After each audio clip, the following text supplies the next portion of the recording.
Biz tomonga ko'chib kelyapsizmi? Qayerdansiz? Omaqadanmiz. Hayajonlanyapsizmi? Ha, birozgina. Bekor qilasiz. Bu eng zo'r qaror.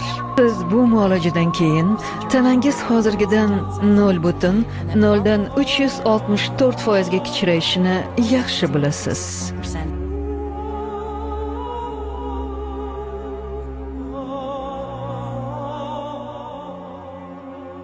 Janob Safranik, sizga qo'ng'iroq qilishyapti. Pol, meni sochimni kalga olishdi. Qoshimni qirib tashlamoqchi bo'lishganda nima qilyapman o'zi deb qo'rqib ketdim. Yaqinlarimni, do'stlarimni tashlab keta olmayman. Iltimos, o'tinaman sizdan. Meni tashlab ketmaysan-ku? O'zimni juda ham yomon his qilyapman. Baxtli bo'lishingiz uchun bunga rozi bo'lgan edim. Lekin o'zimni ham o'ylashim kerak-ku. Shunday emasmi, Pol? O'zingni o'ylashing kerak ekan. Men-chi? Men ahvolim bilan qiziqdingmi? Kichrayganingizni ko'rish uchun boramanmi? Hafsalam pir bo'ldi. Men tamom bo'lgan.